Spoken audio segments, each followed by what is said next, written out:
you all. Shobha explores. నమస్తే స్వామి. నమస్తే అమ్మా. ఎన్నో రోజుల నుండి మీరు అన్నమయపురం రావాలని సంకల్పించుకున్నాం స్వామి. మిమ్మల్ని ఆహ్వానించడం కూడా జరిగింది. అదెందుకో ఈరోజు పరమ పవిత్రమైన శ్రావణ మాసంలో మీరు అమ్మవారి స్వరూపంగా దయచేశారు. చాలా సంతోషంగా ఉంది స్వామి. ఈ మీ రాకలో ఇంతకుముందు రాకపోవడానికి ఇప్పుడు రావడానికి ఏదైనా పరమార్థం ఉందా స్వామి? పరమార్థం భగవతేచ్ఛ. ఆ రోజు రావాలని మేము అన్ని ఏర్పాట్లు చేశాము స్వామి. చిన్న కారణం వలన ఆల్ ఇండియా సాధు సంత్ ప్రెస్ ఒకటి మహారాష్ట్రలో ఏర్పాటు చేశారు, ముంబైలో. స్వామి, ఆ మీటింగ్కి వెళ్ళాల్సి వచ్చింది. నేను అక్కడ వెళ్ళడం వల్ల ఇక్కడ రాలేకపోయాను. భగవత్ చింత ఆ రోజు రాలేకపోవడం, ఈరోజు రావడం, ఇది శ్రావణ మాసంలోనే చాలా పవిత్రమైన రోజు ఈరోజు. అది స్వామివారి యొక్క కృప, మనందరి యొక్క సుకృతంగా ఈరోజు ఇక్కడ వచ్చానన్నమాట. స్వామి, మీరు 12 ఏళ్ళు తపస్సు చేశారు అని విన్నాను స్వామి. ఎక్కడ చేశారు? మీ స్వత్సంకల్పమా లేదా ఏదైనా ఎవరైనా గురువు మిమ్మల్ని ఆదేశించారా తపస్సుకి? మొదట నా స్వయం సంకల్పమే. నా సంకల్పమే. మా గురువుగారి యొక్క సపోర్ట్ నాకు బాగా తోడైంది. వారు నాకు ఇచ్చిన శక్తిపాత దీక్ష, మంత్రోపదేశ మహిమ, ఆ మంత్రం యొక్క జపశక్తి అనేది నన్ను సంకల్పము దృఢంగా నిలబడేటట్టుగా చేసి 2011లో మా ఆశ్రమానికి వచ్చి, బిజ్వార గ్రామానికి వచ్చి, అక్కడే సుస్థిరంగానే ఇన్నేళ్ళు తపస్సు చేస్తూ ఇప్పటికి కూడా అదే అనుష్ఠానంలోనే, అదే తపస్సులోనే ఉన్నాను. ఇప్పుడు జనబాహుల్యంలోకి రావడానికి గల కారణం ఏంటంటే, కొంతమంది పెద్దలు, కొంతమంది ప్రముఖులు నన్ను చెప్పారనమాట. అయ్యా, మీరు అక్కడ అనుష్ఠానానికే పరిమితం అయితే ఎట్లాగా, తిరగండి, జనాల లోపలికి తిరగండి, జ్ఞాన ప్రచారం చేయండి, ధర్మ ప్రచారం చేయండి అని. వాళ్ళు మహాత్ములే, చాలా గొప్ప గొప్ప వాళ్ళే నన్ను ప్రేరేపించారు. జేర్ స్వామి కూడా నన్ను ప్రేరేపించారు. చిలుకూరు బాలాజీ రంగరాజన్ స్వామీజీ కూడా నన్ను ప్రేరేపించారు. వాళ్ళ యొక్క ప్రేరణాత్మకంగానే జనబాహుల్యంలోకి రావడం జరిగింది. నాకు ఇక్కడ అంటే జనబాహుల్యంలోకి రావాలి, ఇలా మాట్లాడాలని ఇష్టం లేదు. ఎప్పటికీ వైరాగ్య చింతనలోనే, అజ్ఞాతంలోనే ఉండాలన్నదే నా సంకల్పం. ఇప్పటికీ కారులో కూర్చున్నానంటే అట్లాగే వెళ్ళిపోతాను మైకం లోపలికి. లొకేషన్ వచ్చింది, డ్రైవర్ లేపితే తప్ప లేవను. ఆ వైరాగ్య చింతన ఇంకా పోలేదు నా నుంచి. సుదీర్ఘంగా మా స్వగ్రామంలోనే అనుష్ఠానంలో ఉన్నాను నేను. మీ గురువుగారి పేరు చెప్తారా స్వామి ఒకసారి? తప్పకుండా. మనకందరికి సుపరిచితమైనటువంటి పండరిపుర క్షేత్రం, సంత్ రాజారాం కైకాడి మహారాజ్. పండరిపురంలోనే ఒక ప్రసిద్ధమైనటువంటి పీఠం వాళ్ళది ఉన్నది. అవును స్వామి. చాలా గొప్ప పరంపర వాళ్ళది. వాళ్ళు అవధూతలు. మా గురువుగారు అవధూత. వారి చేతనే దీక్షాగ్రహణము, మంత్రోపదేశ సంస్కారం అంతయు వారి చేతనే అయింది నాకు. స్వామి, నేను ఈ ప్రశ్న అడగచ్చో లేదు, మీరు అవధూత స్థాయికి చేరుకున్నారు అనుకుంటున్నాను. చాలా సంతోషం. అవధూత స్థాయికి చేరుకున్నాక ఈ దేశంలో ఇంత అశాంతి, ఇంత హింస, ఇంత రాజకీయము, కుటిల నీతి నడుస్తుంది కదా స్వామి. అందుకు మీ బోటి మహానుభావులు చేస్తున్న ప్రయత్నం ఏంటో ఒకసారి సెలవిస్తారు స్వామి? ప్రపంచంలో జరుగుతున్న అనేక దుర్మార్గములకు, అనేక దుశ్చర్యలకు గల కారణం ఒకటే, మనిషి ధర్మ పరివర్తనంలో లేడు. ఎప్పుడైతే ధర్మంలో ఉంటాడో, ఆచార ధర్మాన్ని కట్టుబడి ఉంటాడో, ఈ ఆకృత్యాలు జరగవు. ఇది మనకు ధర్మసింధువులో ఋషులు ఆనాడే రాసి ఉంచారు. ఈ ధర్మాన్ని గనక జీవుడు తప్పితే ఎన్ని అఘాయిత్యాలు జరుగుతాయి సమాజంలో, ఎన్ని ఆకృత్యాలు ప్రేరేపితం అవుతాయని ఋషులు ఆనాడే ఉద్ఘాటించి మనకు రాసి ఇచ్చారు. అలా కొన్ని శాస్త్ర నిఘంటువుల యొక్క పరిశోధన చేసినప్పటికీ మాకున్న స్వీయ అనుభవంతో కూడా ఈ ఆకృత్యాలు చూడాల్సి వస్తుందే అని ప్రతిరోజు మదనపడిపోతుంటాం మేము. వీటిని అరికట్టడానికి, వీటిని నివారించడానికి సమాజంలోకి రావడం, అవగాహన సదస్సులు ఏర్పాటు చేయడం, ఈ సోషల్ మీడియా మాధ్యమంగా కూడా మాకు తోచినటువంటి జగన్మాత ఇచ్చిన జ్ఞానం చేత అందరినీ జ్ఞాన మార్గంలోకి తీసుకురావడం ఇవన్నీ జరుగుతూ ఉన్నాయి. మా సంకల్పం ఒకటే, ధర్మం నిలబడాలి, సత్యమే సమాజంలో ప్రజ్వరిల్లాలి, ప్రతి ఒక్కరి యొక్క ఆభరణం కావాలి. కంఠాభరణం ఎలా ఉంటుందో అలా ఆభరణం కావాలి, అందరూ శాంతి కాముకులై సస్యశ్యామలంగా జీవించాలన్నది మా సంకల్పం. ప్రతిరోజు జపము అయిపోయిన తర్వాత అంగన్యాస కరన్యాసములన్నీ అయిపోయి ఉపాసన బలం అంతా అయిపోయిన తర్వాత మంత్రక్షితలు అదే దిశగా వదులుతాను నేను. అమ్మా జగజ్జనని, ఈ సమాజంలో సుస్థిరమైనటువంటి శాంతిని నెలకొల్పమ్మా, నా బోటి వాళ్ళు చేసేటటువంటి ఈ యొక్క సంకల్ప శక్తి సత్యమైతే అది నెరవేరుగాక అని అమ్మకు ఆదేశం ఇస్తాను ప్రతిరోజు. ఆ అమ్మ యొక్క ఆశీర్వాదం, భగవత్ సంకల్పం, భగవంతుడు తలంచిన ఎడల అది ఎంత పని. మేము ఉడతా భక్తిగా ప్రతిరోజు అదే సంకల్పం చేస్తూ ఉంటాం. యజ్ఞం చేసినా, అర్చన చేసినా, భగవత్ కైంకర్యం ఏమి చేసినా కూడా ఉత్తర సంకల్పం అదే. స్వామి, అంబత్రయి క్షేత్రము నేను కూడా దర్శించుకున్నాను. మీరు చక్కటి ఆశీర్వాదం ఇచ్చి పంపించారు. ఆ క్షేత్రం నెలకొల్పాలని మీకు సంకల్పం ఎలా వచ్చింది? 2010వ సంవత్సరం లోపల తీవ్రమైన వైరాగ్యం లోపల అజ్ఞాతంలో ఉన్నాను. అప్పుడు జగదంబ యొక్క ప్రేరణ మేరకు ఒక దర్శనం వచ్చింది నాకు. ఒక స్పృహణ కలిగింది, ఒక ప్రేరణ. ఆ ప్రేరణ ఏంటని 3 రోజులు మదనపడ్డాను నేను. ఏంటి నాకు ఈ దర్శనం వచ్చింది, ఏంటి దీని విశ్లేషణ ఏంటని. ఒక మహనీయుని ఆశ్రయిస్తే ఆయనతో చర్చ జరిపాను నేను. అయ్యా, నేను జపంలో కూర్చున్నప్పుడు నాకు ఇలా కళలు వస్తున్నాయండి, అందరికి అర్థం కావాలని కళలు వస్తున్నాయండి అని చెప్పాను. అవి కళలు కాదు నాయన, నువ్వు చేసే జపము యొక్క తార్కాణం, నిదర్శనపు సూత్రములు. అవి రావడానికి గల కారణం లోక కళ్యాణమే. నీ చేత ఇది జరగనున్నది అని వారు నాకు మొత్తం వివరించి చెప్పారు. నేనేం చేయగలను? నేను దేశంగాని దేశంలో ఉన్నాను, అనగా మహారాష్ట్రలో ఉన్నాను. కూలి పని చేసుకుంటూ ఉన్నాను. నేను ఏం చేయగలను? పొద్దునుంచి సాయంత్రం వరకు కష్టపడితే 100 రూపాయలు ఇస్తారు. ఈ నా జీవన భృతితో నేను ఏమి సాధించగలనని వారిని అడిగాను.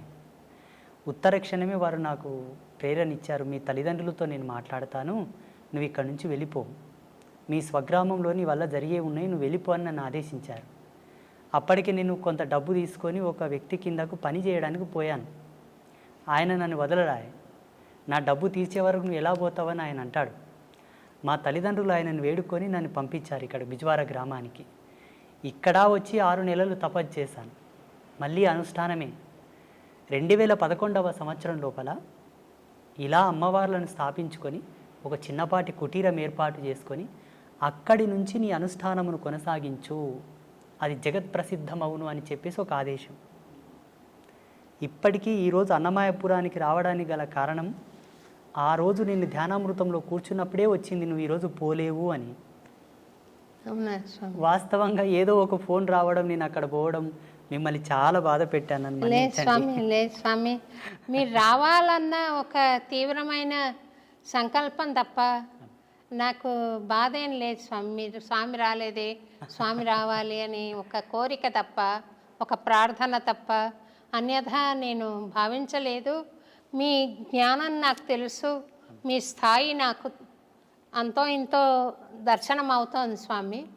మీ తపశ్శక్తి తెలుసు కాబట్టి మీ ఆశీర్వచనం కావాలన్న సంకల్పంతోనే మిమ్మల్ని ఆహ్వానించడం జరిగింది. నిన్న రాత్రి మీకు మెసేజ్ చేసిన ఉత్తర క్షణమే నేను అప్పటికే అనుష్ఠానంలో ఉన్నాను. మీకు ఒక మెసేజ్ చేసిన తర్వాత కూడా అమ్మతో కాస్త కళ్ళు మూసుకొని మా యొక్క సంభాషణ జరిగింది. మీరు అక్కడికి వెళ్ళడానికి గల బలమైన కారణం ఒకటి ఉన్నది. భగవంతుడు అన్ని విధాలా ఒకరిని పరిపూర్ణుడు చేయడానికి కొన్ని సంకల్పాలు ఇస్తాడు. ఆ సంకల్పానికి నాందియే మీరు అన్నమయపురం వెళ్ళడం నాన్న, నువ్వు వెళ్ళాలి అని చెప్పారు. అక్కడ స్టార్ట్ అయిన ప్రయాణం ఇక్కడనే ఆగింది. సంతోషం స్వామి. అమ్మవారు మీకు ఇక్కడికి రావడానికి మీకు పర్మిషన్ ఇవ్వడానికి కారణం చెప్పారు స్వామి. పరిపూర్ణత్వం సిద్ధించడానికి మీరు దయచేయాలి అని.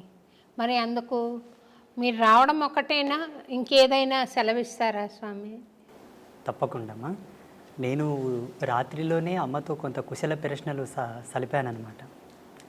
సంగీత సాహిత్య వాగ్గేయ ధర్మం లోపల ఉండేటటువంటి కొన్ని కళలు, ఆ ప్రత్యేకతలు వారిలో ఉన్నాయి నాయన. వారు సారస్వతమైనటువంటి ధర్మంలోనే జన్మించారు. వారి యొక్క అనుగ్రహ ప్రేరణాత్మకమై మీరు వెళుతున్నట్టే నువ్వు వెళ్ళటం లేదు. నీ వెంబడే ఛాయారూపకంగా నేను వస్తున్నాను. ఆ ఆదర్శ దంపతులను పావనం గల చేసి నా మాటగా వాళ్ళకి ఆశీర్వచనం మొసంగిరండి అని చెప్పారు కాబట్టి నేను వచ్చాను. ఒక దూతగా, సంతోషం. ఆ ముగ్గురమ్మల యొక్క దూతగా వచ్చాను. సంతోషం. తప్పకుండా మీరిద్దరు దంపతులు అనుగ్రహిస్తారు. భగవత్ కృప పొందినట్లే లెక్క. మీరు అన్నారు స్వామి, మీరు అవధూత తత్వంలో ఉన్నానన్నారు. అది మీ మనస్సు. ఆ తత్వంలో నేనుంటే ఆ జగదంబ మిమ్మల్ని తప్పకుండా పావనం చేస్తుంది. స్వామి, ముగ్గురమ్మలు అంటున్నారు కదా స్వామి, లక్ష్మి, పార్వతి, సరస్వతి అమ్మవారు. ముగ్గురు శక్తుల్ని ఏకం చేసి అక్కడ ప్రతిష్ట చేశారు కదా స్వామి. మీరు అక్కడ నీటితో దీపం వెలిగించినట్టు నేను చూశాను స్వామి. అది ఎన్ని సంవత్సరాల క్రితం వెలిగించారు, ఇప్పుడు ఇంకా వెలుగుతోంది. అది ఒకసారి ప్రేక్షకులకు కూడా మీరు తెలియజేస్తే బాగుంటుందేమో. 2011వ సంవత్సరంలోనే కార్తీక శుద్ధ పౌర్ణమి రోజు జగదంబల యొక్క ప్రతిష్ట అయ్యింది. కార్తీక శుద్ధ పౌర్ణమి రోజు జగదంబల ప్రతిష్ట అయిన ఉత్తర క్షణమే జ్యోతి ప్రజ్వలన జరగాలి. సూర్యకిరణాల చేత, అగ్ని లేకుండా, కృత్రిమమైనటువంటి అగ్నిని రాల్జించకుండా సహజ సిద్ధమైన సత్యాగ్నితోటి వెలిగించాలని సూర్యకిరణాలతో వెలిగించాం. 2011వ సంవత్సరం నుంచి ఇప్పటి వరకు నిరంతరాయంగా వెలుగుతూనే ఉన్నాయి. 13 సంవత్సరాలు స్వామి. మనిషి సాధన ద్వారా పరమాత్మతో సత్సంబంధం ఏర్పరచుకోవడం మానవ జీవన పరమావధిగా చెప్తారు కదా స్వామి. మనుష్యాణం సహస్రేషు కశ్చిద్యతతి సిద్ధయే యతతామపి సిద్ధానాం కశ్చిన్మాం వేత్తి తత్వతః. అంటే 1000 మందిలో ఒకడు, కొంతమంది ప్రయత్నిస్తారు, 1000 మంది ప్రయత్నిస్తారు, అందులో ఏ ఒక్కడో ఇద్దరో కృతకృత్యులు అవుతారంటారు. మిగిలిన వాళ్ళు జన్మలు ఎత్తుతూనే ఉండాలి స్వామి. తప్పకుండా ఎత్తాలి. అంటే జన్మ యొక్క పరిపూర్ణమైన లక్ష్యం ఏమిటి అంటే, ఏ తత్వం నుంచి అయితే నువ్వు జాలువారి ఈ భువికి పరిచయం అయ్యావో అదే తత్వం లోపల ఐక్యమైపోవడమే. ఐక్యమైపోవడానికి గల ఉత్తమమైనటువంటి సోపాన మార్గమే ఈ సాధన క్రమము, ఆధ్యాత్మికమైనటువంటి దర్పణం. ఈ ధార్మిక చింతననే దానికి సోపానమైనటువంటి మార్గం. ఇందులో ప్రథమ భూమిక ధార్మిక నిబంధనలలో ఏముంటుందంటే అహింస, శాంతి, నిత్యం పవిత్రత, సర్వమంగళ్యవర్ధమైనటువంటి జీవన విధానం ఇందులో ఉంటుంది. అందుకే ధార్మికతతోనే పరమాత్మను చేరుకోవడం సులభము, క్షేమకరము, అన్నిటికీ సయోగ్యమైనటువంటి మార్గమని మనకు ఉద్ఘాటించి చెప్పారు ఋషి పరంపరలు. అన్యమైన మార్గముల వెంబడ కూడా అవలంబింపవచ్చునేమో, బహుదుర్లభం, బహు కాఠిన్యము. అందుకు గల ప్రామాణికమైనటువంటి సూత్రము లేదు. ధార్మికంగా భగవత్ చింతనతో పరమాత్మతో ఐక్యమవ్వచ్చు, మన ముక్తిని, మోక్షాన్ని పొందవచ్చు అని అనేకులు నిరూపించి చూపించారు మానవాళికి. కొంతమంది మరణం పాలవుతున్నారు, కొంతమంది మృత్యువును జయించి మీ బోటి మహానుభావులు బ్రతికుండంగానే పరమాత్మను దర్శిస్తున్నారు. మరణం తర్వాత ఏం జరుగుతుంది అన్నది మీరు ఇదమిత్తంగా చూడగలిగారా స్వామి? అది ఒకసారి సెలవిస్తారా? ప్రపంచంలో ప్రతి ఒక్కరూ మరణాన్ని బహుదుర్లభం, చాలా బాధాకరము, అదొక చెడ్డగా భావిస్తారు. చనిపోవడం అంటే ఒక చెడు, ఒక కీడుగా భావిస్తారు. మా ఉద్దేశం ప్రకారంగా, మేము పొందిన అనుభూతి ప్రకారంగా మరణాన్ని మించిన సుఖము, సంతోషం వేరొకటి లేదనుకుంటాను. శాశ్వతానందం అది పొందగలిగితే, ఆ ఓటి మరణాన్ని పొందగలిగితే, దుర్మరణమునకు, దుర్గతితో మరణించిన మరణానికి శాంతి లేదు. అది యాతన, బహుదుర్లభము, బహు కాఠిన్యమైనటువంటి యాతన. అది తగదు జీవుడికి ఎప్పుడే కానీ ఇచ్ఛామరణ సంసిద్ధి కలిగినా, భగవత్ ప్రేరణతో మరణ సంసిద్ధి కలిగినా అందుకు మించిన శాంతి వేరొకటి లేదు. అలా చనిపోవడానికి కూడా మన ధర్మం లోపల చాలామంది ప్రాకులాడారు. అందరికీ సుపరిచితులైనటువంటి భీష్మ పితామహ, వారికి మరణం వారి ఇచ్ఛా ప్రేరణతోనే కలిగినది. దక్షిణాయనం వీడి ఉత్తరాయణ పుణ్యకాలం ప్రవేశించే వరకు వారు మరణాన్ని స్వీకరించలేదు. మరణంలో కూడా ఒక ఆనందాన్ని వెతికారు వాళ్ళు, మరణంలో కూడా ఒక ప్రాముఖ్యతను వెతికారు వాళ్ళు. అలా చాలామంది మహితాత్ములు, గొప్ప గొప్ప వాళ్ళు మనకు మరణం గురించి ఎన్నో నిదర్శనాలు ఇచ్చారు. ఈనాడు ప్రజాలోకమంతా కూడా మరణం అంటే భయపడతారు. మరణాన్ని గురించి భయపడవలదు, మరణాన్ని గురించి చింతించవలదు. నువ్వు ఎంత భయపడినా, ఎంత చింతన చేసినా ఈశ్వర ప్రమాణమే జనన మరణములు. ఎలా మరణిస్తున్నావన్న దశని గురించే మనం ప్రాకులాడాలి. అన్ని ధర్మాలకు కట్టుబడి, అన్ని ఆచార ధర్మాలకు నువ్వు కట్టుదిట్టమై ఉండి నడిస్తే తప్పకుండా సహజమైన మరణం, శాంతి మరణం, ఇచ్ఛామరణమే సంభవిస్తుంది. జీవుడు కాళ్ళు చేతులు గట్టి ఉండగా తనదైన విద్వత్తును, విజ్ఞానాన్ని కోల్పోయి ధర్మాన్ని విస్మరించి నడిచిన నాడు అకాల మృత్యువులే సంభవిస్తాయి. మరణం శాంతంగా, హాయిగా, ఆస్వాదించడానికి అలవు కానంత అద్భుతంగా ఉంటుంది. మేము ఆస్వాదించాము దాన్ని. జీవుడు మరణించిన తర్వాత ఏమవుతాడంటే, జీవించి ఉండగా తాను చేసినటువంటి ధర్మాన్ని అనుసరించి ధర్మమా అధర్మమా, ఆయన జీవన ప్రయాణం అంతయు కూడా భగవత్ సంకల్పానికి దగ్గరగా ఉన్నదా, దూరంగా ఉన్నదా, ఈ యొక్క బేరీజును పట్టుకొని ఆయన మరణించిన తర్వాత యాతనా శరీరంతో ఉండాలా, లేకపోతే సుఖశాంతులతో ఉండే శరీరంతో ఉండాలని డిసైడ్ అవుతుంది. భగవంతుని నమ్ముకొని, భగవంతుని యొక్క సేవ చేసుకొని, భగవత్ తత్పరతతో జీవించిన వాళ్ళు ఎవరు కూడా యాతన అనుభవించలేదు. భావి తరాలలో అనుభవించబోరు, ఇక ముందు ఎవరు కూడా అనుభవించలేదు. ఎవరైతే భగవంతును దూషిస్తున్నారో, హరిభక్తులను, శివభక్తులను, దైవీ తత్పర సంపన్నులను దూషిస్తున్నారో వారికి తప్పకుండా మరణానంతరం బహు దుర్లభమైనటువంటి యాతన ఉంటుంది. ఈరోజు ఏదో కొంచెం చదువుకోగానే, అంత తెలివి రాగానే దేవుడు లేడు, ఇవన్నీ మూఢనమ్మకాలు, చాదస్వం, వీటిని నమ్మకూడదు, వీటి వల్ల టైంపాస్ అంటున్నారు చూసారా, వారందరికీ కూడా మరణం తర్వాత అది వర్ణించశక్యం కానటువంటి సందర్భం అన్నమాట. మనిషి శరీరం భౌతికంగా మనం చూస్తున్నాం కదా, అందులో మళ్ళీ ఒక సూక్ష్మ శరీరం ఉంటుంది, ఒక కారణ శరీరం ఉంటుంది, ఒక మహాకారణ శరీరం ఉంటుంది అని చెప్తారు కదా. ఆ నాలుగింటిని విడివిడిగా చూడడానికి సాధ్యపడుతుందా స్వామి? అది యోగ సంధాన కర్తృత్వంతోనే సాధ్యమవుతుంది. ఆధ్యాత్మికమైనటువంటి పూజలు, వ్రతాలు, నోములు, జపతపాదులన్నీ కొన్ని ప్రామాణికమైనటువంటి సూత్రావళిపైన నడుస్తాయి. జీవుడికి కొన్ని అనుభవాలు తెచ్చిపెడతాయి. మీరు అనుకున్నటువంటి అనుభవాన్ని తార్కికంగా, సాదృశ్యంగా చూడాలనుకుంటే యోగ మూలాలను అవలంబించాల్సి ఉంటుంది. ఇప్పుడు హిమాలయస్లో చాలామంది యోగులు ఉన్నారు. వాళ్ళు మీరు చెప్పినటువంటి ఈ అవస్థలు ఏవైతే ఉన్నాయో ప్రతిరోజు లైవ్లో చూస్తారు. వాళ్ళు సూక్ష్మ, భౌతిక, ఆది భౌతిక, ఆది దైవిక, ఈ నాలుగు అవస్థలను వాళ్ళు సశరీరంగా లైవ్లో ఎప్పటికప్పుడు వాళ్ళు సవరించుకొని చూస్తూ ఉంటారు. వాటికి యోగ మూలాలు అవసరం, కొంత కఠినాత్మకమైనటువంటి తపశ్చర్య కూడా అవసరం వాటి కోసం. ఆ రుచి, అనుభవం, ఆ ప్రేరణ ఉన్నవాళ్ళు చూశారు. తమరు చూస్తుంటారు కదా స్వామి. భగవతి ఇచ్చామ్మా. నాకు ఆశీర్వచనం ఇవ్వండి స్వామి. తప్పకుండా. ఒక రకమైన అనుభూతి కలుగుతోంది, కానీ ప్రామాణికంగా నేను దాని గురించి ఇతరులకు చెప్పలేను. నాకు స్వానుభవైక వేద్యంగా ఉంది. అదేంటో అర్థం కాని తనంలో నేను అనుభవిస్తున్నాను స్వామి.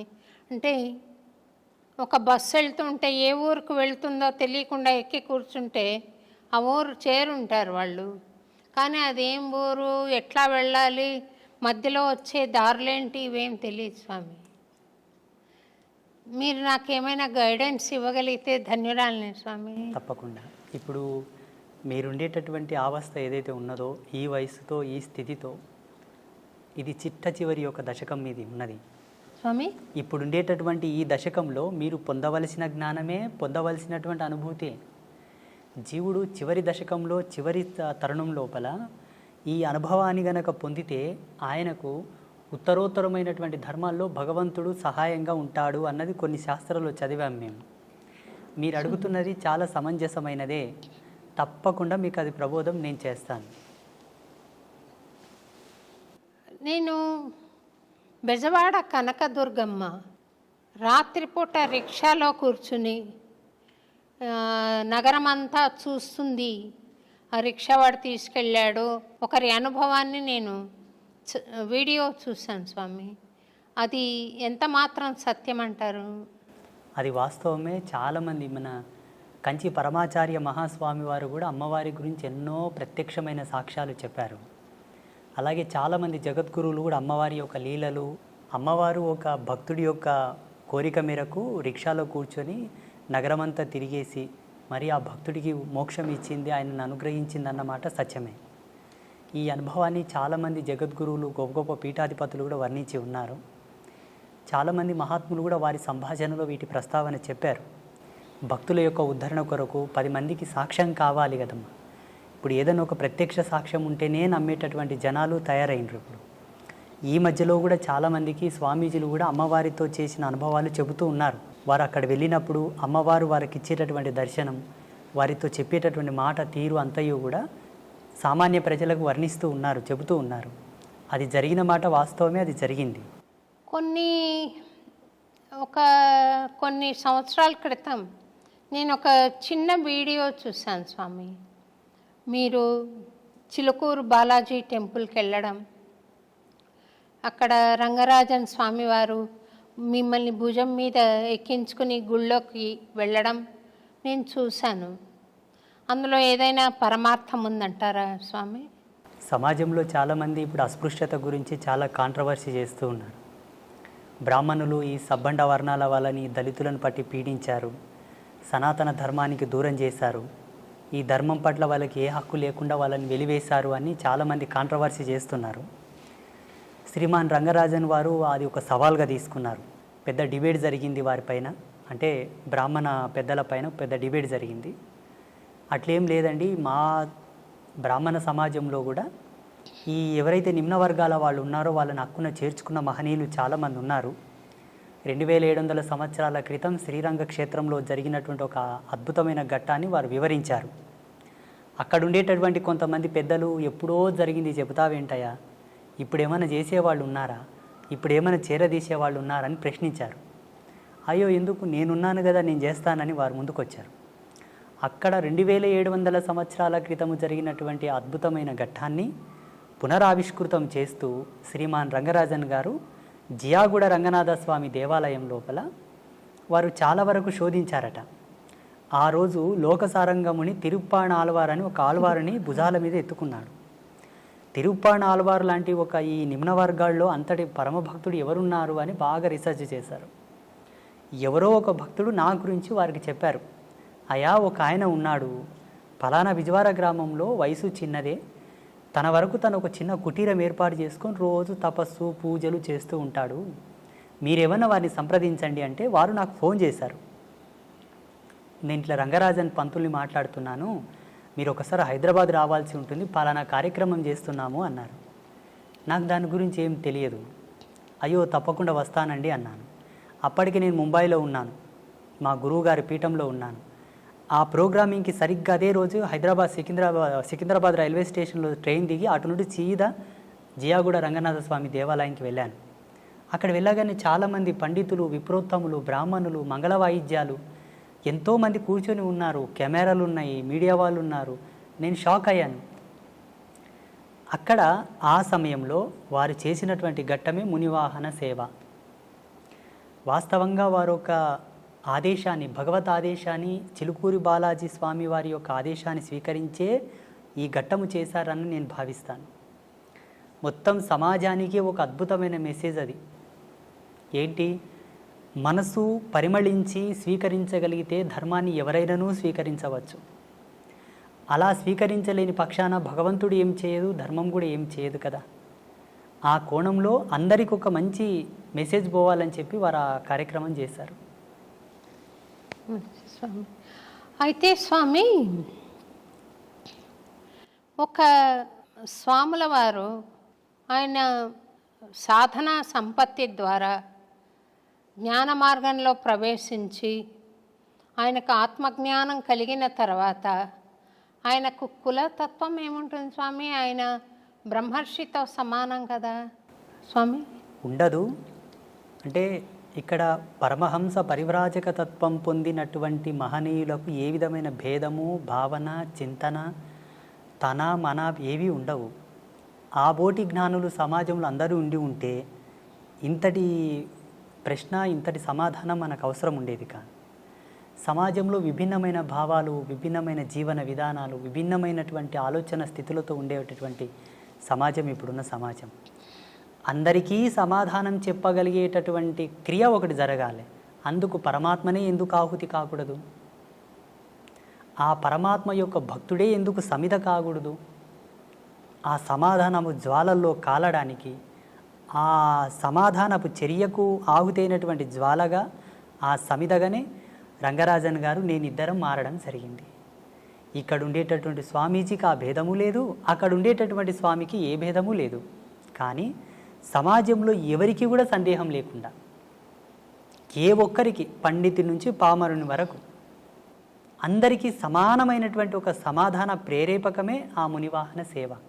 నాలో వాళ్ళు కులము చూడలేదు, నాలో వాళ్ళు వర్గభేదము చూడలేదు. సమాజంలో ఎక్కడి నుంచి అని తీసుకున్నావు అన్న ప్రశ్న వస్తుంది.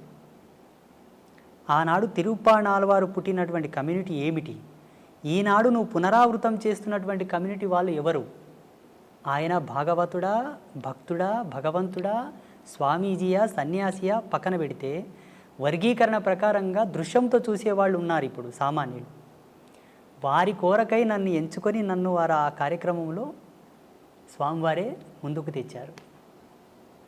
మీరన్న భావనతో ఎక్కడ కూడా భేదం అక్కడ లేదు, నాలో లేదు, వారిలో లేదు.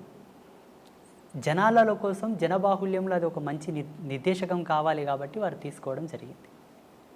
అంటే ఆదిశంకరాచార్యుల వారు మహాజ్ఞాన సంపన్నులైనా కూడా ఈ చిన్న భేదభావం వారిలో ఇంకా ఉందని సాక్షాత్తు ఆదిశంకరాచార్యుల వారే ఒక చండాలుడి వేషంలో వచ్చి అడ్డొస్తే తొలగమన్నారని. దేన్ని తొలగమంటావు? శరీరాన్ని తొలగమంటావా? ఆత్మను తొలగమంటావా? శరీరం నశ్వరం, ఆత్మ అనశ్వరం కదా, మరి దేన్ని తొలగమంటావు అని పవిత్రమైన ఆత్మన దాన్ని భరిస్తున్న శరీరాన్న అని అడిగాడని చెప్తారు కదా స్వామి, అది సత్యమేనా? సత్యమే. ఇలా శంకరాచార్యుల వారి జీవితంలో ఎన్నో ఎన్నో సాక్ష్యాలు ఉన్నాయి. మనకు సినిమాల మాధ్యమంగా గ్రాంధికంగా ఈ ఒక ఉదాహరణ ప్రాచుర్యంలో ఉన్నది. ఇలా వారి అనుభవంలో చాలా ఉదాహరణలు ఉన్నాయి శంకరాచార్యుల వారి జీవితంలో. అది ఒకటే కాక అటు ముందు కూడా కొన్ని సంఘటనలు వాళ్ళు ఎదుర్కోవడం జరిగింది. ఇప్పటికీ ఎందరో మహనీయులు ఇటువంటి సన్నివేశాలు చూసి ఉన్నారు. రామానుజుల వారి జీవితంలో కూడా ఒక ఘట్టం జరిగింది. రామానుజుల వారి జీవితంలో, మధ్వాచార్యుల వారి జీవితంలో మహనీయులకందరికీ కూడా ఎక్కడో ఒక్క మూలన జ్ఞానపు అంకురము వెలిగించడానికి, పరమాత్మనే తట్టి లేపడానికి కొన్ని సంఘటనలు జరిపించాడు. ఆ చిద్విలాస స్వరూపుని యొక్క లీలలవి, ఆ పరాత్పరుని యొక్క లీలలవి.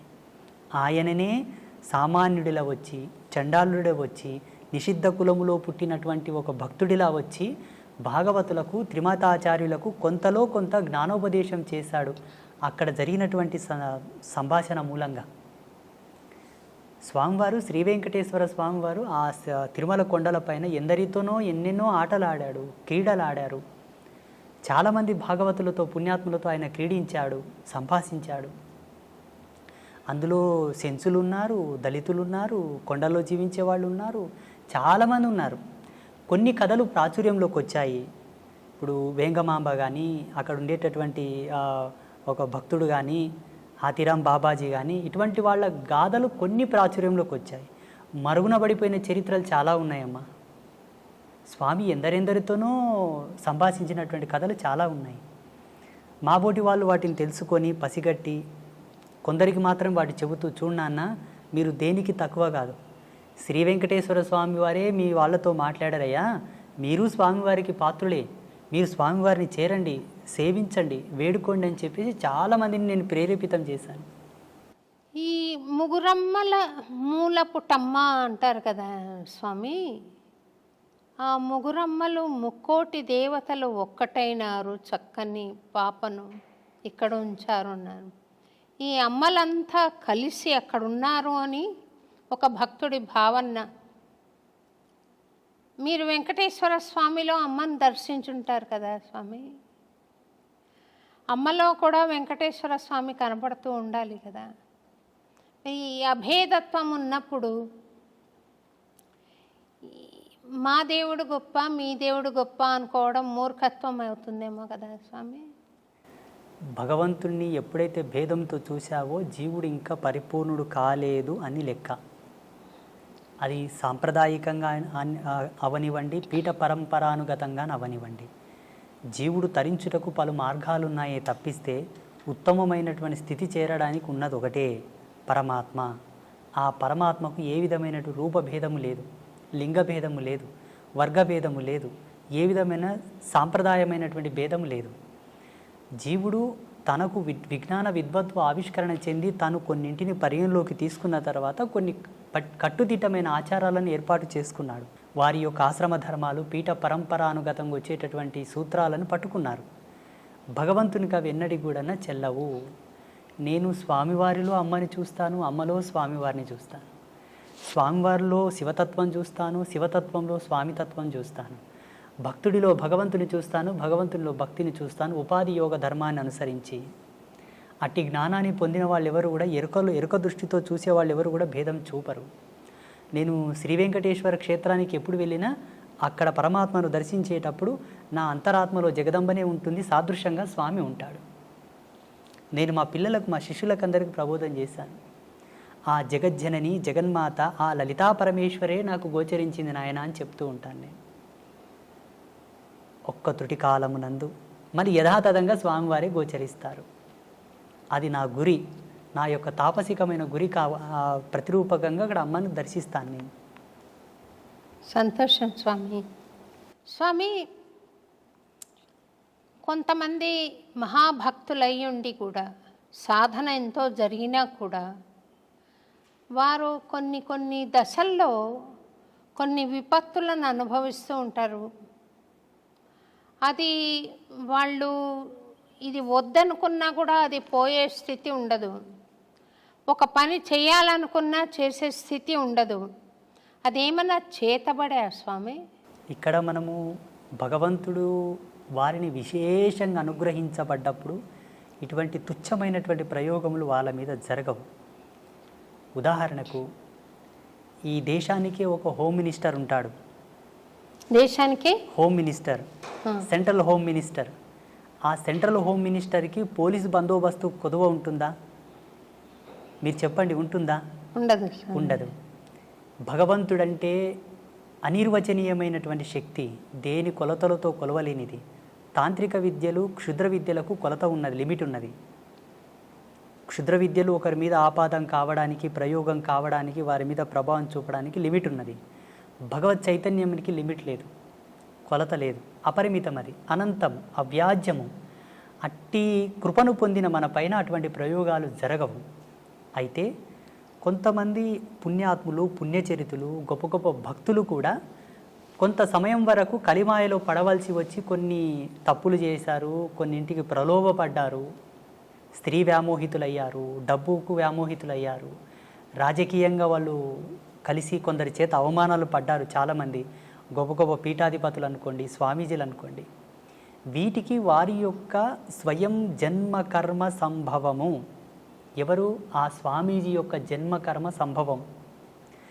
యోగ తత్పర సంపన్నులో ఏముంటుందమ్మా అంటే, ఆశ్రమ ధర్మాన్ని స్వీకరించినప్పుడే తన జన్మను తాను పరిశుద్ధి గావించుకొని ఆశ్రమ ధర్మంలో అడుగుపెట్టాలి.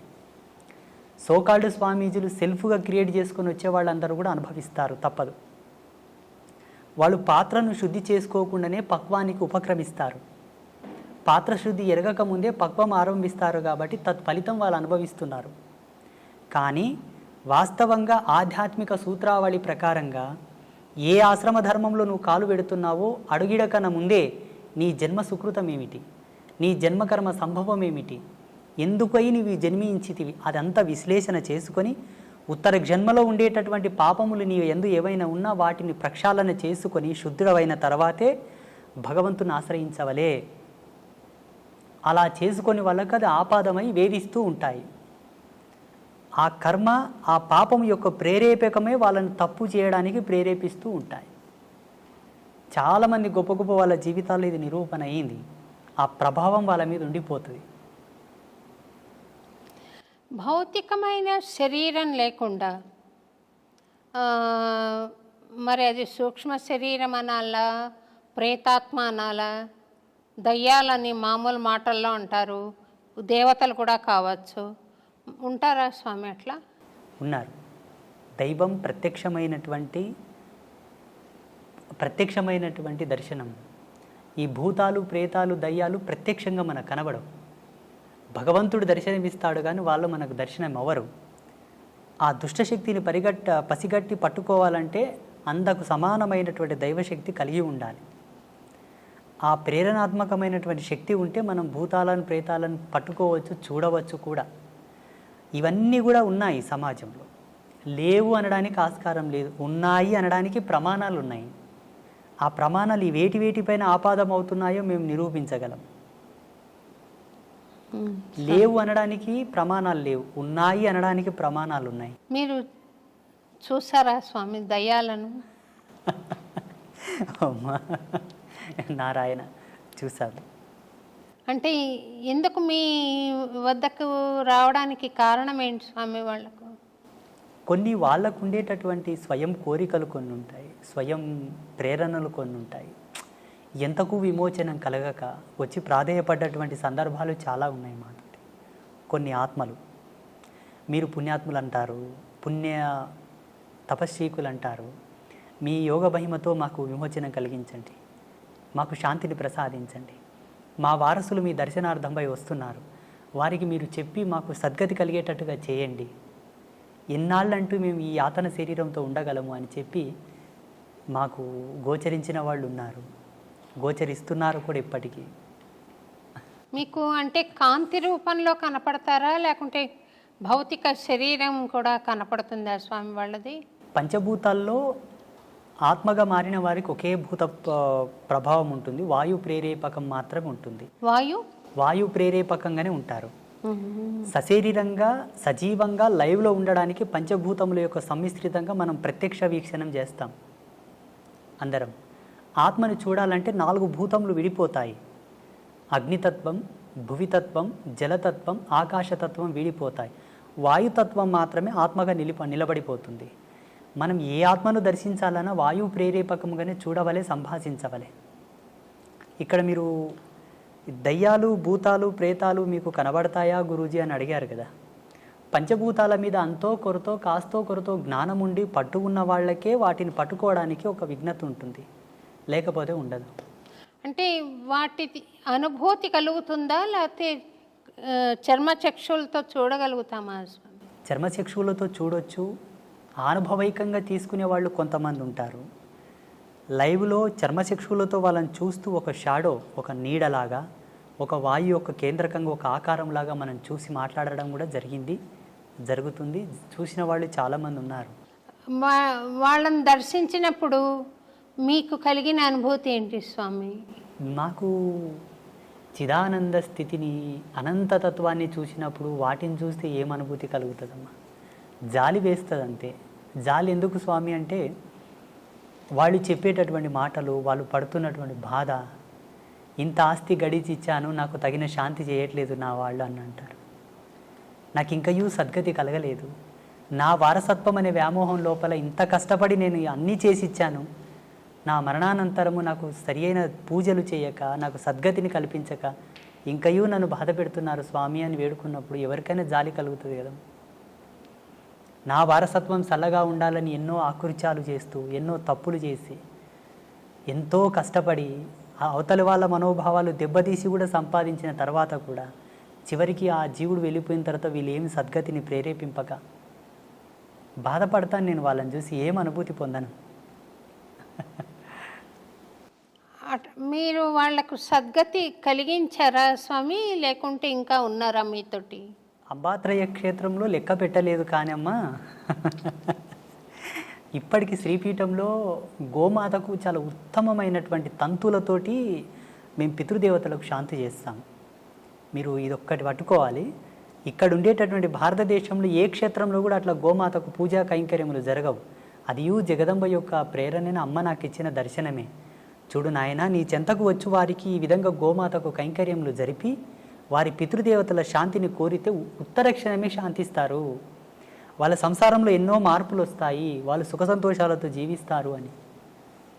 అలా మన పీఠంలో ప్రతి మంగళవారం, శుక్రవారం, పౌర్ణమి, అమావాస్యకు చాలామంది చేస్తూ ఉంటారు. వాళ్ళకి సద్గతి కలుగుతుంది స్వామి. మీరు దయ్యాలకే సద్గతి కలిగించినప్పుడు నేనేదో భక్తిగా ఉన్నాను కదా స్వామి, నాకు ఆశీర్వచనం ఇవ్వండి, ప్రసాదించండి.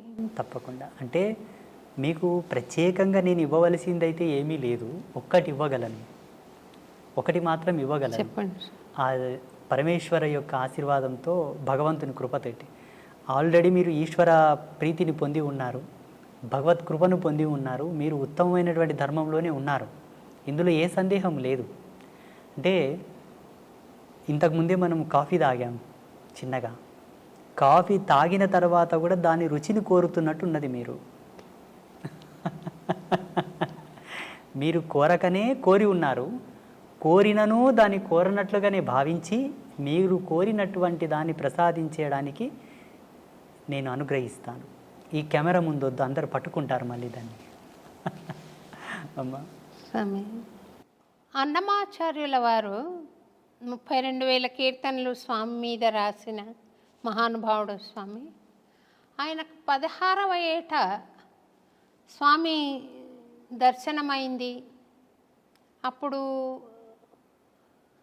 స్వామి ఆయనను, నీ తల్లితో పాటు నీ స్వగ్రామానికి వెళ్ళిపో, తాళ్లపాకకి, నువ్వు పెళ్లి చేసుకో అని ఆదేశం ఇచ్చాడని, రోజుకొక సంకీర్తన తక్కువ కాకుండా నా మీద పాడు నువ్వు అని చెప్పాడని చరిత్ర చెబుతుంది స్వామి. ఆ దర్శనం భౌతికంగా అన్నమాచార్యుల వారు చూసారా, లేక జ్ఞాన జ్యోతి స్వరూపమా? ఎటువంటిది స్వామి? నేను సీరియల్ ఒకటి 6 ఎపిసోడ్లు తీశాను స్వామి. సాక్షాత్తు వెంకటేశ్వర స్వామి వచ్చినట్టుగానే చూపించాలి ఇంకా ప్రేక్షకులకి. కానీ ఎటువంటి స్వరూపం అది? ఇట్లా నడుచుకుని వచ్చి ఇలాగే నిలబడ్డా, లేకుంటే కాంతి నిలబడిందా? ఈయన చూసి ఆనంద పరవశం అయ్యాడు కదా, ఏమిటి ఆ తత్వం అని అనుకుంటున్నాను స్వామి. భగవత్ అంశతో పుట్టిన వాళ్ళు, కారణజన్ములు ప్రత్యక్షంగా మనం ఎలా ఉన్నామో అలాగనే భగవంతుడు దర్శిస్తారు. అది కారణజన్ములకు మాత్రమే సాధ్యం, మిగతా ఎవరికి సాధ్యం కాదు. మిగతా వాళ్ళని మనం చూసుకున్నట్లయితే పరిగణలోకి మీరు అన్నట్టుగానే జ్ఞానరూపకంగా వాళ్ళని చూడవచ్చు, భావరూపకంగా తన్మయత్వం చెంది చూడవచ్చు. ఒక ప్రకాశముగా, ఒక జ్యోతి వలె, ఒక కాంతి వలె కూడా చూసి ఆయననే పరమాత్మని వాళ్ళు అభిప్రాయపడవచ్చు.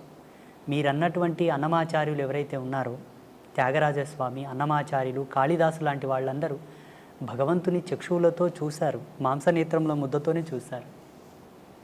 ఇందులో సందేహం పడడానికి ఏం లేదు, మనకు అనుమానం పడడానికి కూడా ఏమీ లేదు. ఒకవేళ మన అనుభవానికి అది రాకపోవడం వల్ల అనుమానిస్తున్నామేమో.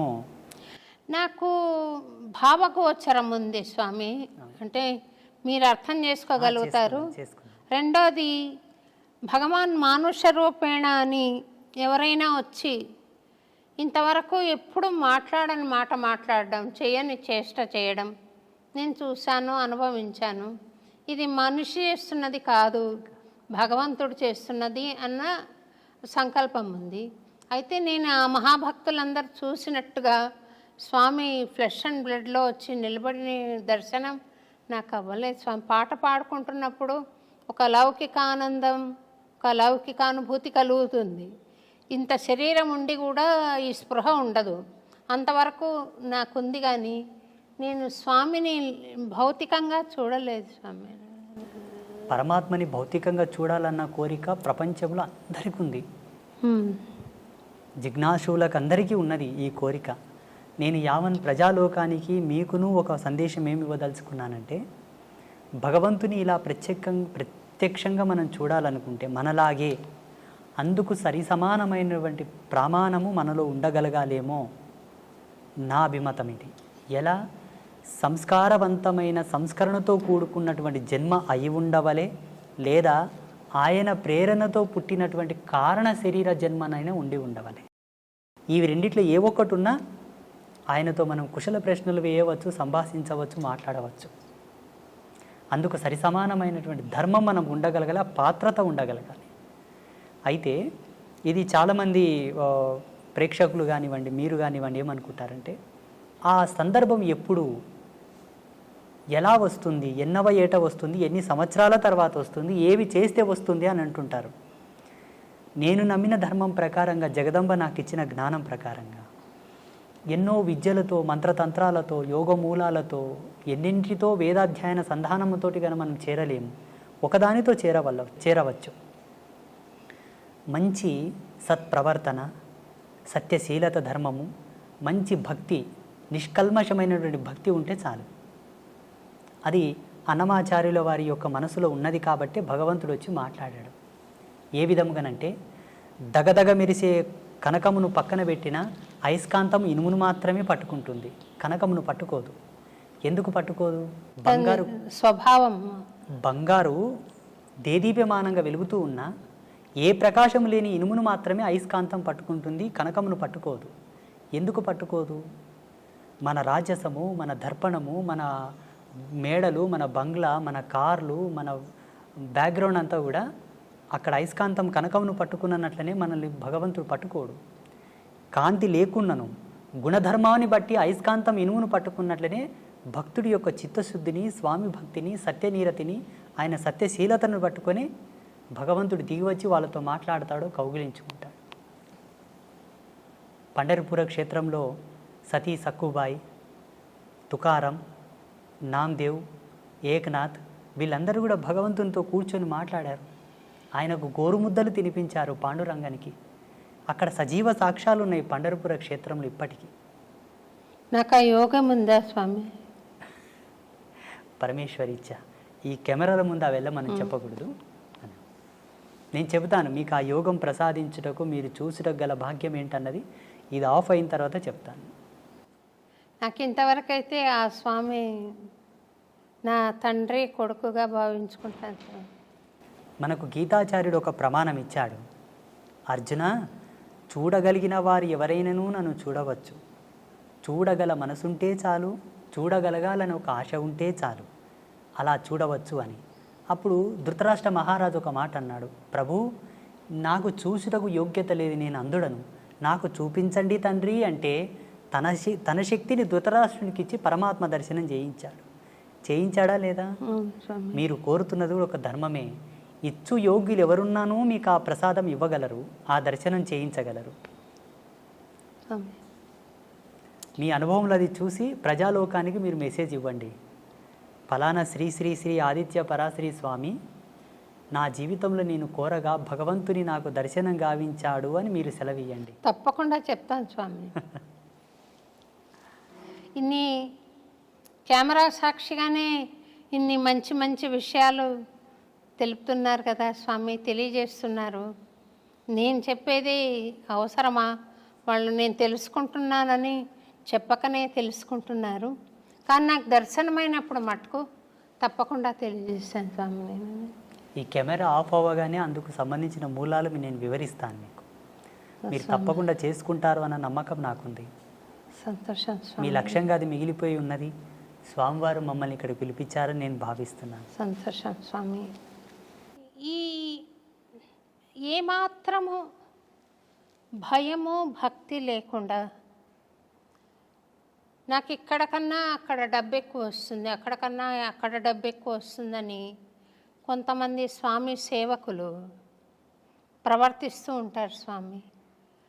నాకు ఒక స్టూడెంట్ ఆ అమ్మాయి అడిగింది, స్వామిని చూసి భయపడలేదా స్వామి మేడం వాళ్ళు అని. ఎందుచేతనని ఇట్లా భగవంతుడు ఒక వ్యాపార వస్తువు అయిపోయినాడు, ఎందుచేత వాడి సంకల్పం ఉంటే అది జరగదు కదా స్వామి. ఇట్లా ఎందుకు, అలాంటి వాళ్ళ పూజలు ఎందుకు, అలాంటి వాళ్ళ అర్చనలు ఎందుకు ఆయనకు? ఆయన అనుకుంటే మంచి వాళ్ళని ఏర్పాటు చేసుకోలేరా? తిరుపతిలో ఏవేవో జరుగుతున్నాయని ఒక వినికిడి, ఎందుకు అలా జరిపించుకుంటున్నాడు? ఆయన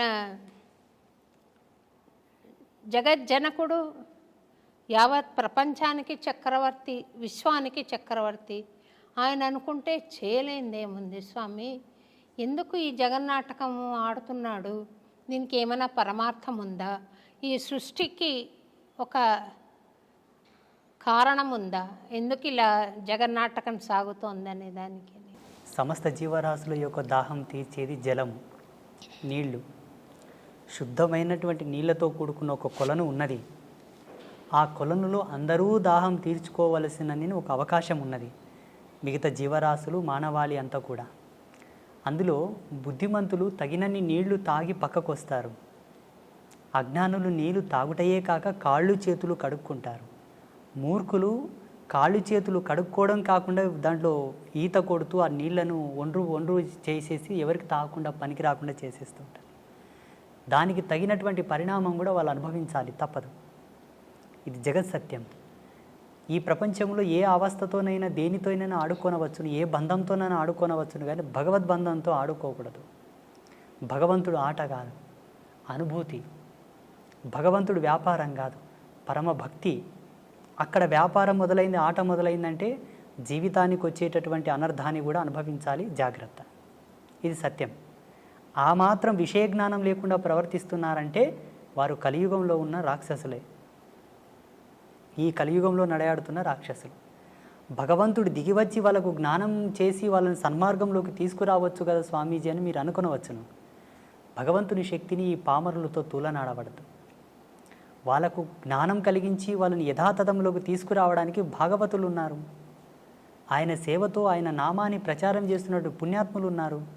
వాళ్ళు తీసుకురావాలి. వాళ్ళ చేత కాని సందర్భంలో అప్పుడు భగవంతుడు తిరిగి వస్తాడు. స్వామి సేవకులం మేము ఉన్నాము కదమ్మా. ఫస్ట్ దూతలు వెళ్తారు నేరస్తునికి. దూతలు వెళ్ళి ఆ నేరం యొక్క సమాచారం చెప్పి తీసుకొని వస్తారు రాజు చెంతకు. ఆయన రాకపోతే రాజు దిగి వస్తాడు. ఇప్పుడు తిరుమల క్షేత్రంలో జరుగుతున్నటువంటి ప్రతి అనర్థము అక్కడ వాస్తవంగా చాలా తప్పులు జరుగుతున్నాయి. తిరుమలలో చాలా వికృతాలు కూడా జరుగుతూ ఉన్నాయి. ఎటువంటివి జరుగుతున్నాయి అంటే మాలాంటి ధర్మపరులు కూడా అక్కడ వెళ్ళడానికి ఆలోచించాల్సి వస్తుంది. ఇప్పుడు ప్రస్తుతం మొన్ననే వెళ్ళొచ్చాను నేను. ఇవి జరగడానికి గల కారణం ఏంటంటే రాజకీయ దౌర్బల్యం. స్వామివారికి రాజకీయపు హక్కులు కలిగించారు కాబట్టి అక్కడ ఇవి జరుగుతూ ఉన్నాయి. అవి తొలగాలి. 2, మనకుండేటటువంటి శ్రీ వైష్ణవ పరంపరకు ఉండేటటువంటి స్వాములందరూ కూడా మౌనంగా కూర్చోవడం తగదు. స్వాములందరూ, పీఠాధిపతులందరూ కూడా మౌనంగా ఉన్నారు. అది తగదు. అది వాళ్ళు అలా ఉండడం చేత వీళ్ళు విజృంభిస్తున్నారు. ఎంతకు భగవంతుని యొక్క త్రిపుండ్రములను ధరించి భగవంతుని యొక్క నామాన్ని చెప్పుతున్న మనకు ఆయనను రక్షించుకునే హక్కు మనకు ఉంటుంది. మన తల్లిదండ్రుల మీదకి ఎవరన్నా వస్తే మనం ఊరకుంటామా? ఊరక ఉండము కదా, తిరగబడతాం. అతడు సర్వులకు తండ్రి. ఆ తండ్రిని దిగివచ్చి ఈ పామరుల మీద పోరాటం చేయి వాళ్ళని మార్చడం కూడా ధర్మం కాదు. మనం ఉన్నాం, మనం ప్రశ్నిద్దాం, పోరాడదాం. ఆ బాధ్యతగా ఆ దిశగా కొన్ని సంఘాలతో నేను మాట్లాడి, హిందూ ధార్మిక సంఘాలతో నేను మాట్లాడి, అయ్యా తిరుమలలో ఇవి జరుగుతూ ఉన్నాయి, కొంత మీరు మాట్లాడండి, మీ ఫౌండేషన్ ద్వారా మాట్లాడండి, మీ యొక్క సంఘం ద్వారా మీరు మాట్లాడండి. ఈనాడు మాట్లాడిన మాట ఒక మహావృక్షం అవుతుంది భావితరాలలో అని చెప్పేసి మొన్న రీసెంట్గా చాలామంది నేనే పురమాయించడం జరిగింది. అవునా స్వామి? ఇప్పటికీ నేను అక్కడ తిరుమల వెళ్ళినప్పుడు స్వామివారిని చూసిన వెంబడి అక్కడ ఏమి పొరపాట్లు జరుగుతున్నాయో పట్టుకుంటాను నేను. భక్తులకు కానీ, పుష్కరిణిలో కానీ, స్వామివారి సేవలో కానీ ఆచార్య సమూహం చేసేటటువంటి తప్పులు కూడా పట్టుకుంటాను నేను. జగదంబ ఆ జ్ఞానం ఇచ్చింది కాబట్టి స్వామివారు ఆ బాధ్యత మాలాంటి వారి యొక్క మదిలోకి తీసుకొస్తాడు. దైవం మానుష రూపేణ అని మీరే అన్నారు కదమ్మా. సమబుద్ధితో పోరాటం భగవంతుడు చేయవలే. ఇక్కడ ఉండేటటువంటి మానవుని శక్తి భగవంతుని శక్తి సమమా? కాదు. ఆయన పోరాడవలసింది, కాపాడవలసింది చాలా ఉంది. అనేక కోటాను కోట్ల బ్రహ్మాండాలను అధిపతిగా పరిపాలించు స్వామిని, ఈ భూమిలో మనమెంత, మన మీద ఆయన పోరాటానికి రావడం ఏమిటి? తిరుమల తిరుపతి దేవస్థానం వారు మీ బోటి ఆధ్యాత్మికవేత్తల సూచనలు గ్రహించి అక్కడ పవిత్రతను నెలకొల్పితే బాగుంటుందని నేను కూడా భావిస్తున్నాను స్వామి. తప్పకుండా మనకు ఆగమ శాస్త్రం ప్రకారంగా అక్కడ మేను వైఖానస సాంప్రదాయం ప్రకారంగా స్వామివారికి పూజలు జరుగుతూ ఉన్నాయి స్వామి. అయినప్పటికీ ఆ పరంపరను అలాగే కొనసాగిద్దాము. కానీ మారుతున్న కాలాన్ని బట్టి ప్రజలకు ఏం అవసరమో మేము తిరుగుతున్నాం, మాకు తెలుసు. జనబాహుల్యంలో తిరుగుతున్నాము, ప్రజలకు ఏ విధమైన కన్వీనియంట్ ఉండాలో మాకు తెలుసు. కాబట్టి ధర్మాచార్య సదస్సు ఒకటి ఏర్పాటు చేసి ధార్మికుల యొక్క భావాలు తెలుసుకొని అక్కడ భక్తులకు అక్కడ స్వామివారికి సంబంధించిన కొన్ని అన్నీ సలిపితే లోక ప్రసిద్ధమైన తిరుమల క్షేత్రానికి ఏ విధమైనటువంటి భంగపాటు కలగదు. ఇప్పటికీ స్వామివారి యొక్క కీర్తి, స్వామివారి యొక్క గొప్పతనము, స్వామివారి యొక్క క్షేత్రం మహిమ ఎన్నటికీ తగ్గదు.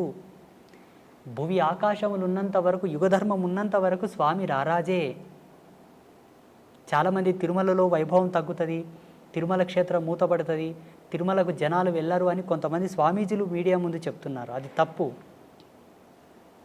ఈ భూమి ఆకాశము పంచభూతాలు ప్రేరేపకమయ్యేంత వరకు స్వామివారు ఈ చక్రవర్తి కలియుగానికి. కాకపోతే అక్కడ ఉండేటటువంటి ఆచార్య మండలం యొక్క పొరపాట్లు, అధికారికుల పొరపాట్లు ఉన్నాయి కొన్ని. వాటిని సవరించాలి. స్వామి, నాకు ఒక అలవాటో యావానాలో తెలియదు కానీ నేను చిన్నతనంలో, అంటే మరీ చిన్నదాన్ని కూడా కాదు, 25 ఆ ఏళ్ళప్పుడు గుడికి వెళ్ళి నమస్కారం చేస్తూ పూజారి దృష్టి కొంచెం మరల్చగానే గర్భగుడిలోకి వెళ్ళిపోయి పాదాలు పట్టుకొని నమస్కారం చేసి వచ్చేదాన్ని. వాళ్ళు కోప్పడేవాళ్ళు, స్వామి ఏమ్మా మీకు కూడా చెప్పాలా అని నన్ను కోప్పడేవాళ్ళు.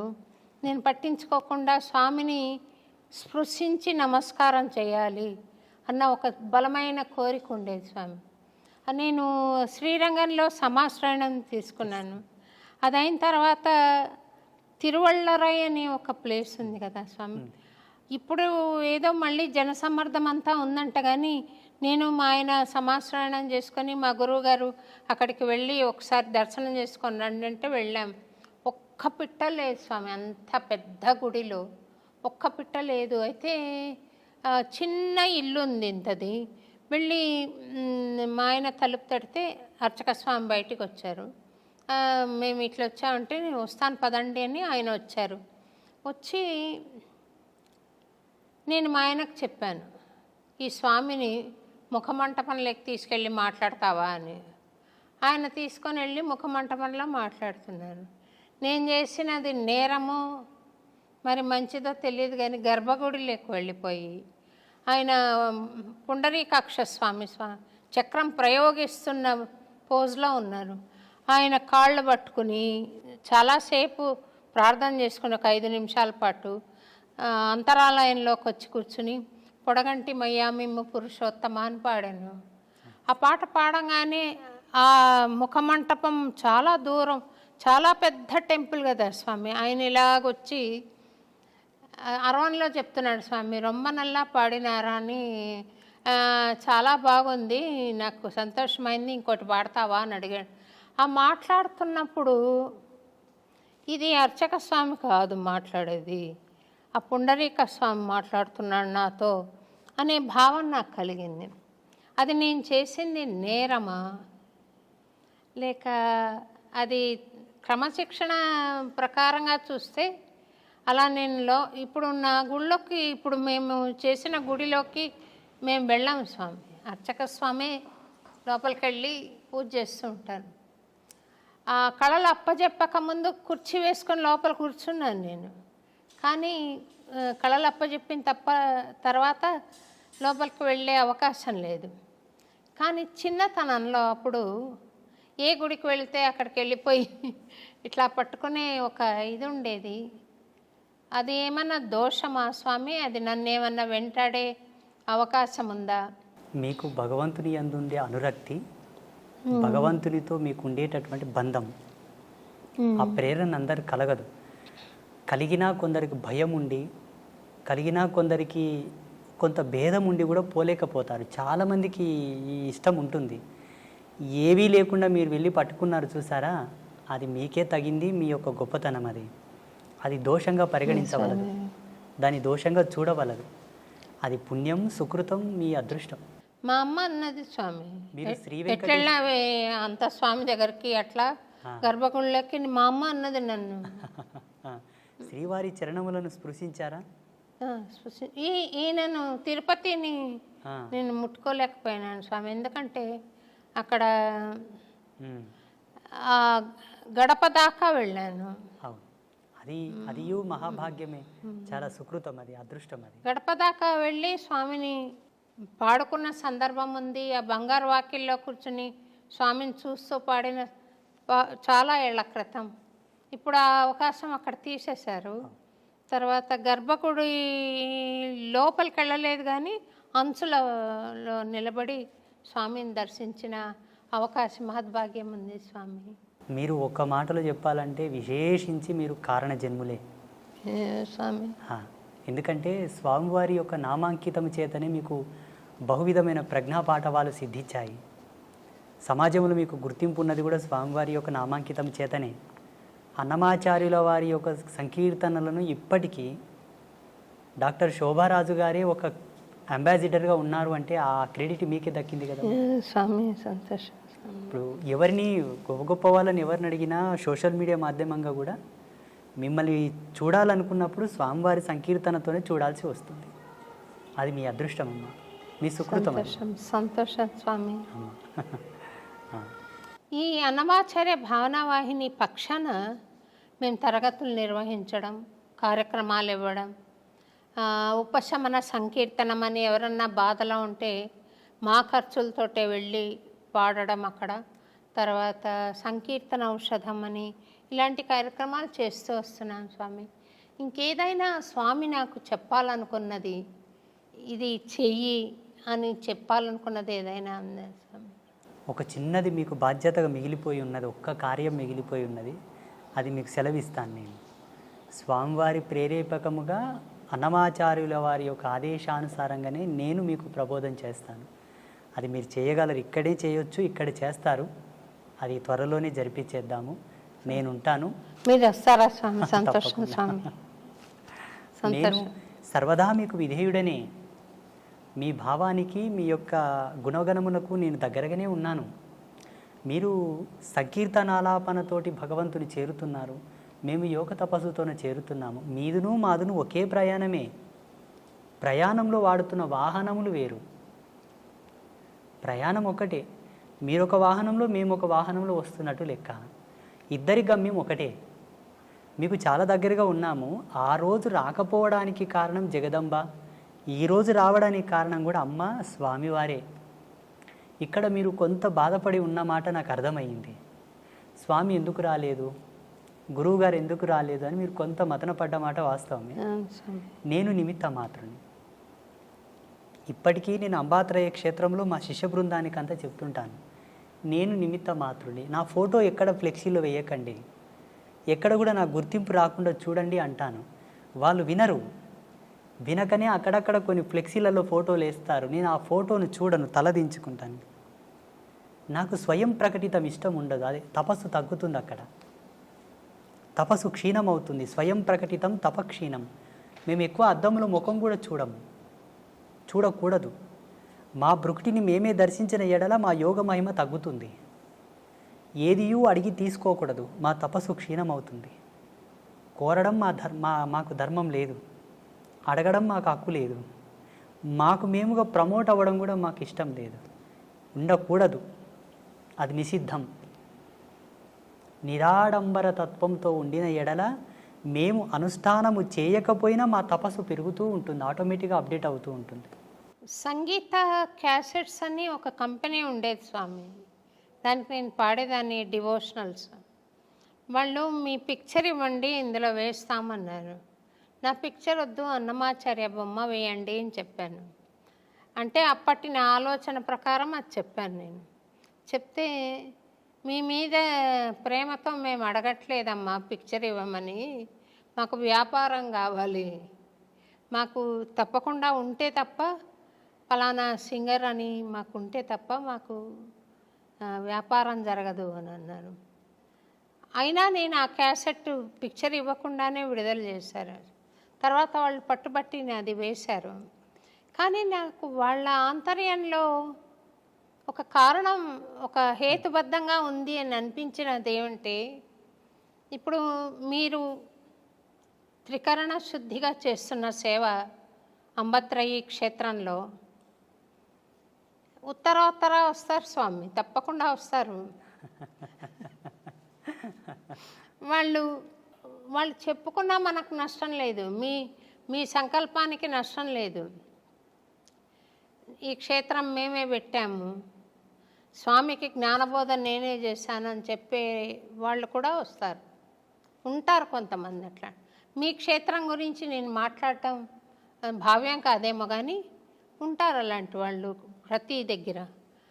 అది అరికట్టడానికి ఈ సంస్థ ఫలానా వాళ్ళ ద్వారా, ఇప్పుడు రామకృష్ణ మిషన్ అంటారు, ఆయన రామకృష్ణ మిషన్కి ఆయన బొమ్మ వేసినా పేరు పెట్టినా ఆయనకు చెందదు ఇప్పుడు, అయినా కూడా పెడతారు. ఎందుకనంటే ఆ మహానుభావుడి ద్వారా సాగుతున్న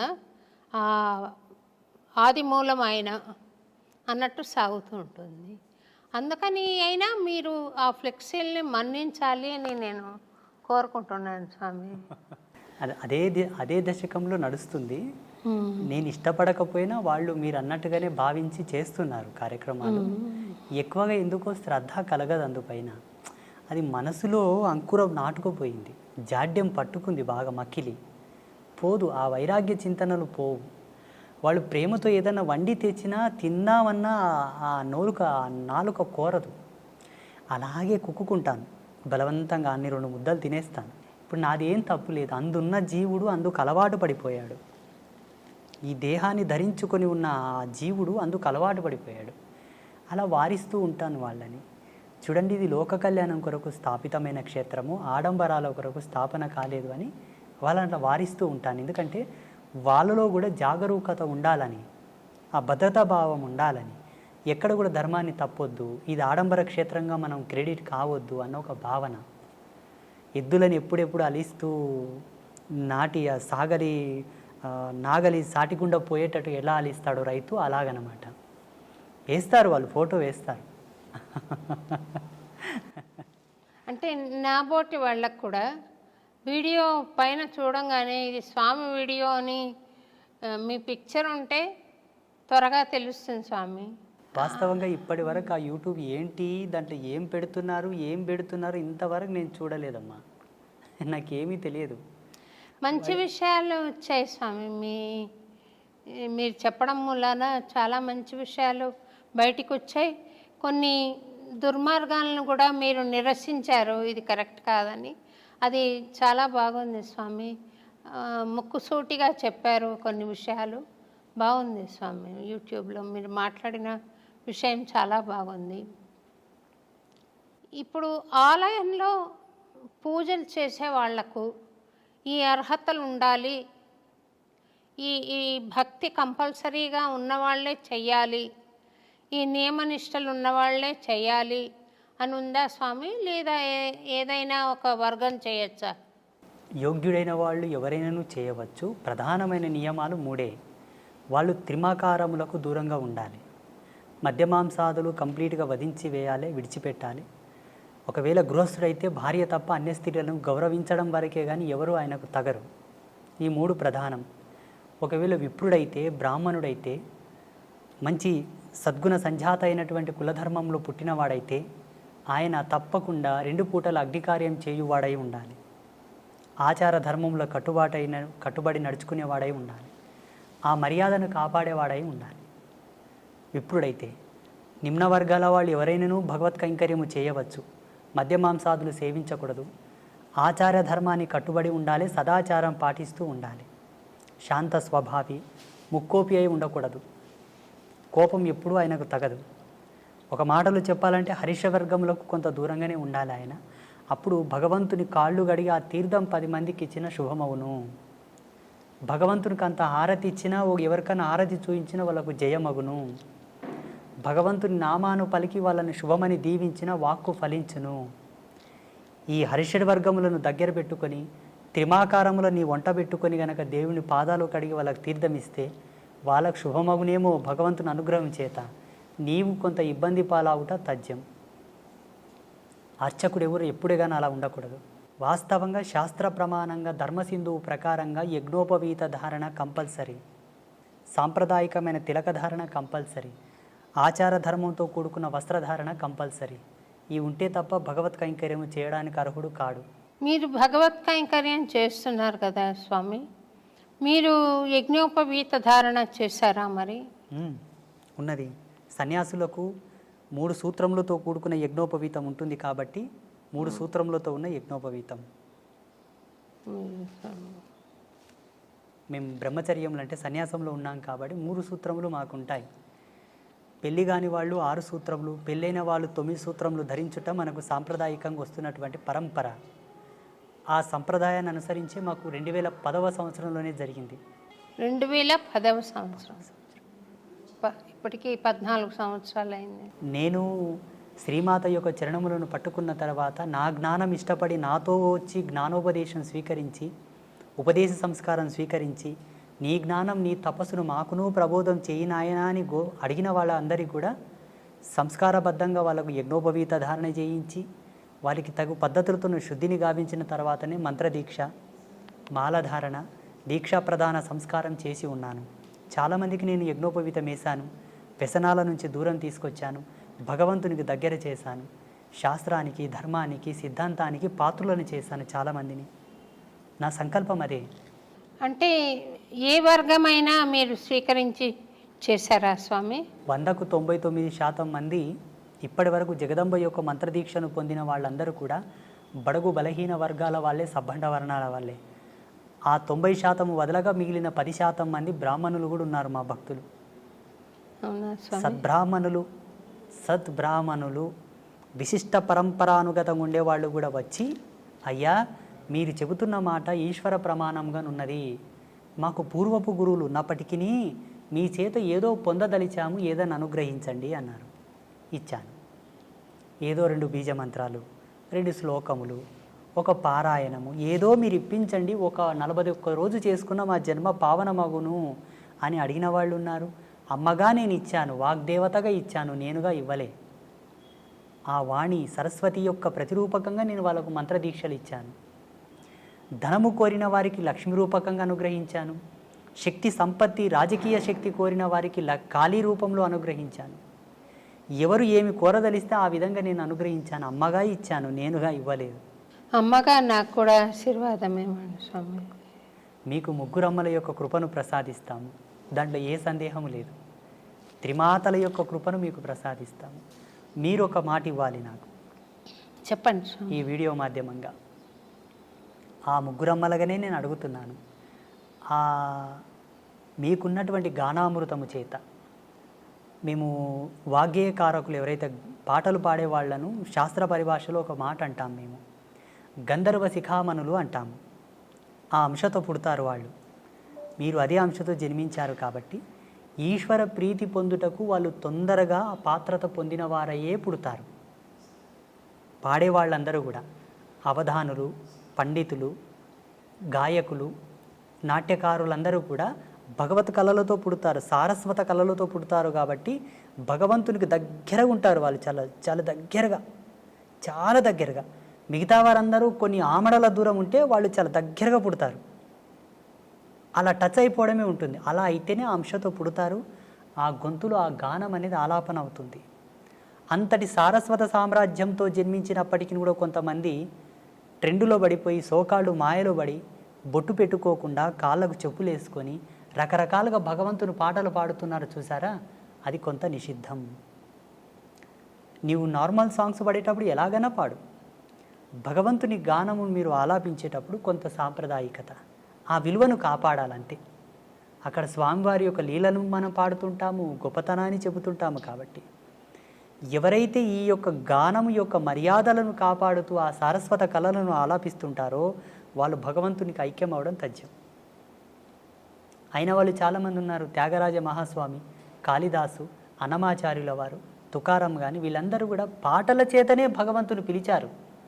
పాట చేతనే భగవంతుని పిలిపించి గోరుముద్దలు పెట్టించారు. పాటకెంత ప్రతిభ ఉన్నది, ఎంత పవర్ ఉన్నదో చూడండి. మేము ఆధ్యాత్మిక వారసత్వంలో ఒక మాట చెప్పుకుంటాం స్వామీజీలం. మంత్రములు కోటు సంధించినను రాని భగవంతుడు ఒక్క పాట చేత వచ్చునట. పాటకంత మాధుర్యం ఉంది, అంత పారవశ్యం ఉన్నది. మంత్రానికి రూఢీ ఛందస్సు ఉంటుంది. ఆ ఛందస్సును అనుసరించే భగవంతుని ఆకర్షించగలదు. పాటకు రూఢీ ఛందస్సు లేదు, ఎక్స్ప్రెస్ వే. ఆ గానమునకు అలా లయను శృతిని కలిపి పాడగలిగితే ఈశ్వరుని యొక్క హృదయమును ద్రవింపజేసి పరవశింపగలదు, పిలవగలదు. అలా మనసు పెట్టి పాడాలి. అదే ఛందస్సును అనుసరించి అంబాత్రయ క్షేత్రంలో కొలువుదీరినటువంటి ముగ్గురమ్మలకు మీరు ఒక పాటను పాడి మాకు ప్రసాదించాలి. మహాప్రసాదం స్వామి, తప్పకుండా. మేము అంబాత్రయ క్షేత్రంలో పద్మశ్రీ డాక్టర్ శోభారాజు గారు పాడిన పాటను ఒక శిలాపలకంను రచిస్తాం అక్కడ. ఆ పీఠం మీద ఎవరో చిన్న చిన్న వాళ్ళు భజన సంకీర్తనలు పాడారు, కొన్ని తత్వగీతములు పాడారు, ఇక కొన్ని పాటలు పాడారు. కానీ ప్రాముఖ్యతను వహించినటువంటి సంగీత గానామృతము మీ చేత రావాలన్నది మా కోరిక. తప్పకుండా వస్తాను స్వామి, తప్పకుండా చేస్తాను స్వామి. నేను మొన్న వచ్చినప్పుడు కూడా ఒక అమ్మవారికి నివేదన చేశాను ఒకటి. చాలా అద్భుతంగా ఆ రోజు మీరు పాడుతుంటే మేము ఎక్కడనో కనెక్ట్ అయిపోయాము ఆ పాటకు. తప్పకుండా వస్తాను స్వామి. నేను అక్కడ విశేషమైన రోజు ఒకటి చెప్పండి, ఆ రోజు వచ్చి నేను అక్కడ పాడి మీకు అది ఆడియో ఫైల్ కూడా మీకు ఏర్పాటు చేస్తాను స్వామి. నేను తప్పకుండా అమ్మా. చాలా సంతోషం అమ్మ, ఈరోజు మీరు మమ్మల్ని పిలవడం, ఈ అన్నమయ్య పురానికి నేను రావడం నా అదృష్టంగా కూడా కొంత భావిస్తాను. నేను సంతోషం.